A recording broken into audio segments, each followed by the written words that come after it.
वंदित्व सब्य सिद्धे। कल हमने 82 नंबर तक की गाथाओं की चर्चा की थी। आज 83 नंबर गाथा का संदेश क्या है वह हम यहाँ पर चर्चा करेंगे। अभी ये सिद्ध किया कि एक द्रव्य दूसरे द्रव्य का कर्ता नहीं है।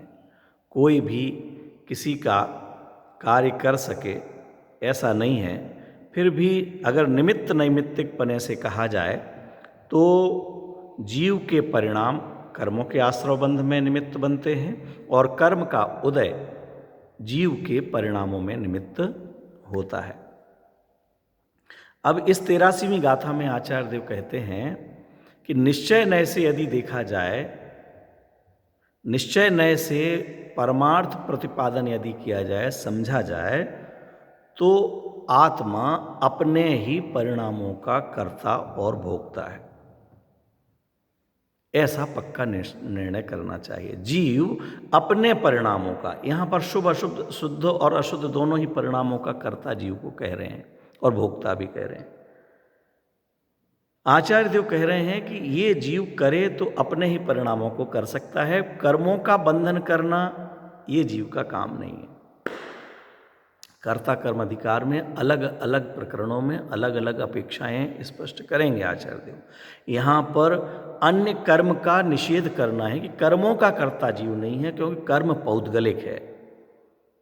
पुद्गल में करने के लिए जीव कुछ जाए ऐसा नहीं है। जीव केवल अपने ही परिणामों का कर्ता है। टीकाकार आचार्य अमृतचंद्र देव ने उदाहरण दिया कि जिस प्रकार समुद्र में लहरें उठती हैं और कभी ऐसा भी होता है कि समुद्र बिल्कुल शांत रहता है। ये जो लहरें उठ करके तरंगें उठ रही हैं, इन तरंगों को का भी मूल कारण समुद्र का जल ही है, माने समुद्र ही है। और जो निस्तरंग अवस्था है, बिल्कुल शांत अवस्था है, यह भी उस समुद्र की स्वयं की ही है। बाहर में निमित्त रूप में कहा जाए तो ये जो हवा का चलना है वो समुद्र के ऊपर उठने में कारण बनती है और शांत रहने में हवा का नहीं चलना कारण बनता है। लेकिन जो तरंग 5 मीटर ऊपर तक उठ गई है, उस 5 मीटर तक में हवा कहीं नहीं है, पानी ही पानी है। और जो शांत स्थिति है उसमें भी पानी ही पानी है। निमित्त रूप में हवा का चलना उत्तरंग अवस्था में, उत्तरंगें उठने में कारण होती है और शांत रहने में हवा का नहीं चलना निमित्त कारण होता है। उपादान कारण, वास्तविक कारण, सच्चा कारण, व्यापक होकर के उसमें फैल करके बनने वाला जो कारण है वह स्वयं जल ही है, समुद्र ही है। इसी प्रकार जो मोह राग द्वेष रूप संसार की अवस्था हो रही है, मोह राग द्वेष सुख दुख इत्यादि परिणाम हो रहे हैं जीव को, इन अवस्थाओं में भी व्यापक होकर के फैलने वाला जीव स्वयं ही है। मोह रूप जीव स्वयं ही हुआ, राग रूप जीव स्वयं ही हुआ, द्वेष रूप जीव स्वयं ही हुआ, संसारी रूप जीव स्वयं ही हुआ है। इसलिए जीव ही निश्चय से वास्तव में देखा जाए तो अभी कर्मों से अलग कराने का अभिप्राय है। यहाँ पर अपने परिणामों को जीव से अभेद कर रहे हैं और कर्म को जीव से भिन्न कर रहे हैं। उधर 75वीं गाथा में अपने ज्ञान स्वभाव को अभेद कर रहे थे और जो इतने विभाव भाव हैं उन सबको अपने से भिन्न बतलाने के लिए कहा गया था। ये अलग अलग अपेक्षा है। वहाँ पर मोह राग द्वेष का व्यापक कर्मों को कहा गया था, क्योंकि वहाँ पर मोह राग द्वेष से जीव को भिन्न करना था, विभाव भावों से जीव को भिन्न बतलाना था और अपने स्वभाव भावों से अभिन्न बतलाना था। अपने ज्ञाता स्वभाव का जानन क्रिया का कर्ता सिद्ध करना था केवल, कि आत्मा जानन क्रिया मात्र है और पर भावों से भिन्न है। यहाँ पर अपने जो भी शुद्धाशुद्ध परिणाम हो रहे हैं उनसे अभिन्न बतला करके कर्मों का अकर्ता सिद्ध करना है। कर्मों का अकर्ता है जीव और कर्म हमारे भावों के अकर्ता हैं, कर्म हमारे भावों के कर्ता नहीं है, ये बतलाना इस गाथा का उद्देश्य है। तो आचार्य देव कह रहे हैं कि उस पानी में समुद्र ही व्यापक है, ऐसे अपने मोह राग द्वेषादिक भावों में, क्रोधादिक भावों में जीव ही व्यापक है।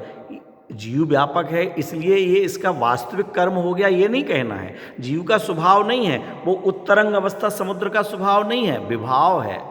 इसी तरह से जीव का ये विभाव रूप परिणमन, लेकिन ये स्वयं ही उस रूप परिणमित हुआ है।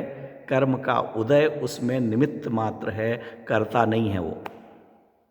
और जब जीव शांत शांत शांत सिद्धत्व दशा को प्राप्त करता है, निस्तरंग अवस्था को प्राप्त करता है, उस रूप भी जीव स्वयं ही परिणमित हो रहा है।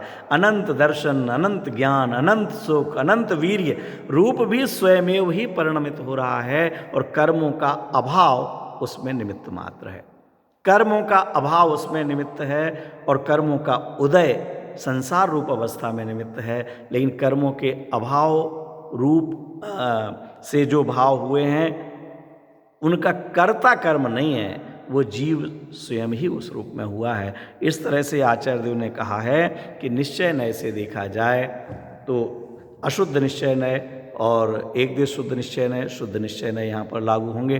परम शुद्ध निश्चय नय की बात नहीं है।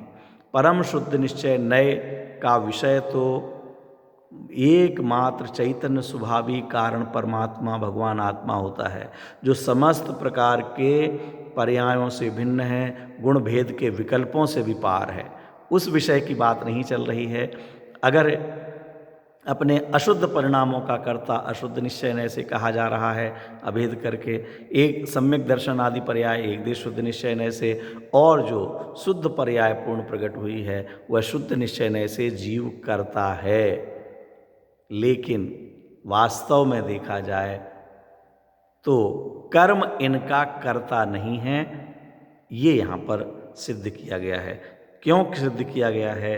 क्योंकि हम ऐसा मान करके बैठे हैं कि कर्म ही हमें जिलाता है, कर्म ही सुलाता है, कर्म के कारण से हम दुखी हैं, कर्म के कारण सुखी हैं। जब कर्म भाई साहब चले जाएंगे तब हम सिद्धालय को जाएंगे। कह रहे छोड़ो भैया, निमित्त को दोष मत देते रहो, अपने उपादान को जागृत करो, अपने उस स्वभाव को समझो। ये मैं जो दुखी हूँ मैं अपने कारण से हूँ, अपनी भूल स्वीकार करो। मैं संसार में हूँ, मैं भ्रम्यों अपन पो विसर्याप, मैं अपने आप को भूल करके, स्वयं ही भूल करके संसार में भ्रमण कर रहा हूँ। ये दौलत राम जी ने लिखा है। अपनी सुध भूल आप दुख उपायो। अपनी सुध भूल आप, किसने अपनी सुध किसने भुलाई? कि स्वयं ही। और उसका फल क्या मिला? आप ही दुख उपायो। कर्मों ने कोई दुख नहीं प्राप्त किया है। कर्म न दुख प्राप्त करते हैं, न कर्म दुख प्राप्त कराते हैं। अपनी भूल को स्वीकार जो करता है वह भूल को सुधार करके सुखी हो जाता है। जो दूसरों की भूलें देखता रहता है वो दूसरों से ही निवेदन करता रहता है कि भैया माफ़ करो, माफ़ करो, माफ़ करो, और वो माफ़ क्या करेगा क्योंकि उसके कारण से कुछ है ही नहीं। तो ये जीव सुखी नहीं हो पाता है। इस दृष्टिकोण को लेते हुए यहाँ पर अपने अशुद्ध परिणामों का कर्ता और भोक्ता भी जीव को कहा है, और अपने शुद्ध परिणामों का कर्ता और भोक्ता भी जीव को कहा गया है। और कर्मों पर से दृष्टि, निमित्त पर से दृष्टि, क्योंकि पिछली ही गाथा में कहा गया था कि कर्म निमित्त हैं। तो वह निमित्त हैं, निमित्त को कर्ता मत मान लेना, वास्तव में तो कर्ता जीव स्वयं ही है। उधर अब देखो 84वीं गाथा में पुनः आचार्य देव संदेश देते हैं कि व्यवहार नय से यदि कहा जाए, क्या ये तो निश्चय नय की बात थी, नय तो दो हैं। अगर व्यवहार नय से कहा जाए तो आत्मा अनेक प्रकार के पुद्गल कर्मों का करता है और पुद्गल कर्म उनका ही भोगता है। देखो, आत्मा करे बहु भांति पुद्गल कर्म य मत व्यवहार का, और वो ही पुद्गल कर्म आत्मा नेक विधमय भोगता।